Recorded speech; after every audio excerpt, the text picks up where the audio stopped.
जनाबाई पद गा रही थी आज, और महाराज ध्यान से सुनिएगा सब लोग, जनाबाई पद गा रही थी और इतने में ठाकुर जी आ गए। और ठाकुर जी आकर के मानो पीछे खंबे से टेक लगा करके और नेत्र बंद करके बड़े भाव से सुन रहे हैं जनाबाई के भाव। और केवल इतना ही नहीं, ठाकुर जी ने तुरंत कलम निकाली और पत्र निकाला, लिखने लगे जनाबाई के भावों को। बताओ, दुनिया गाती है, आप लिखते हो, जनाबाई गा रही है, ठाकुर जी लिख रहे हैं उसके पदों को। कितना सुंदर भाव।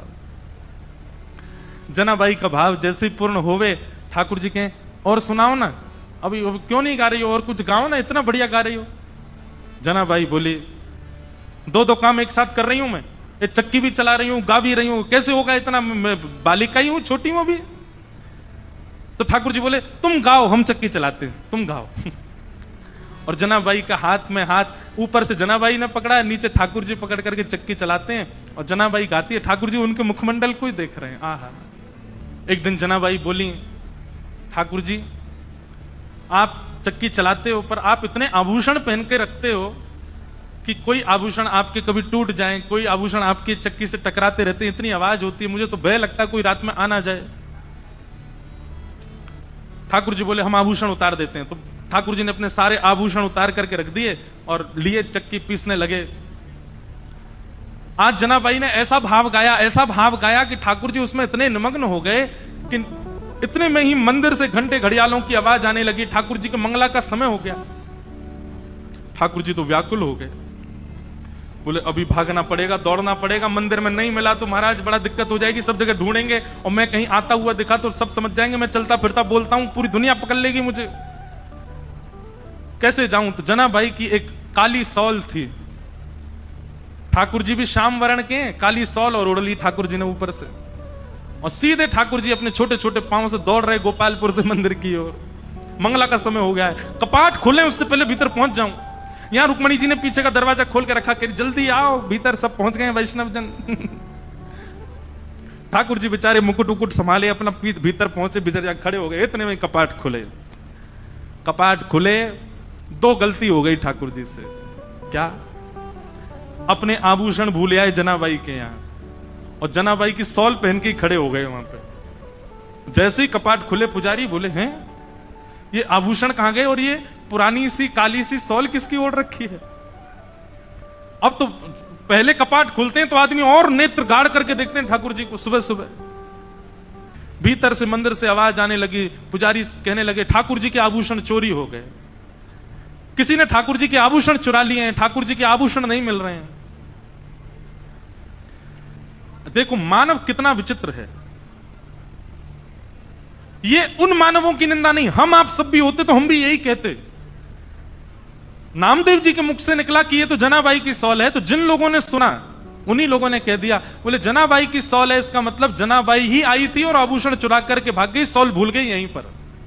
जनाबाई ने ठाकुर जी के आभूषण चुरा लिए। सब लोग हाथ में आयुध लिए, हल्ला मचाते हुए, चिल्लाते हुए सब गोपालपुर की ओर गए। सुबह सुबह का समय, ऊपर पहुंचे, जैसे ही वहां जाकर के देखा, जनाबाई कहां है, बाहर आओ। जनाबाई निकल करके आई, क्या बात है, क्यों चिल्ला रहे हैं आप लोग। बोले तुमने ठाकुर जी के आभूषण चुराए। जनाबाई बोली, मैं क्यों चुराऊंगी आभूषण। बोले तलाशी दिलाओ। जैसे ही जनाबाई के स्थान को देखने लगे, वहीं ठाकुर जी के आभूषण मिल गए। बंधुओं, ठाकुर जी की लीला में सब सुखद सुखद ही होता है, सब अच्छा ही अच्छा होता है, ऐसा नहीं है। ठाकुर जी कब, कहां, क्या, किस भाव से लीला कर रहे हैं, ये कोई नहीं जानता।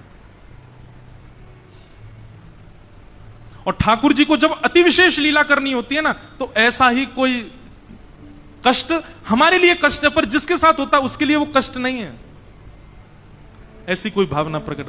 जैसे ही आभूषण मिले सबको, जनाबाई को पकड़ लिया सबने, बहुत अशब्द सब उच्चारण करने लगे। आभूषण चुरा लिए ठाकुर जी के। अरे नामदेव जी, आपने किसको अपने घर में आश्रय दे रखा है, और आदि आदि सब चिल्लाने लगे।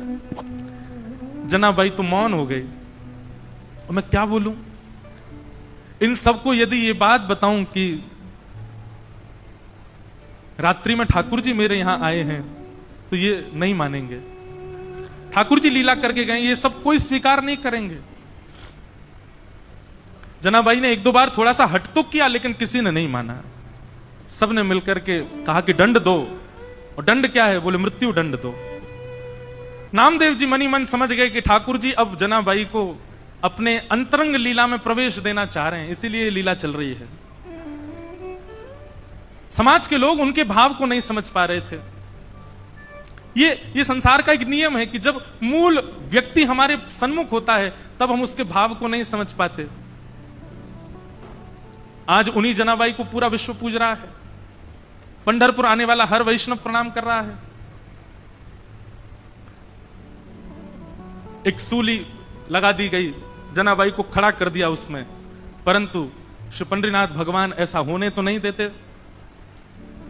देखते ही देखते जो सूली बनाई गई थी वो जल के आकृति में परिवर्तित हो गई और श्री जनाबाई ठाकुर जी में ही विलीन हो गए। ठाकुर जी में ही उनका समावेश हो गया।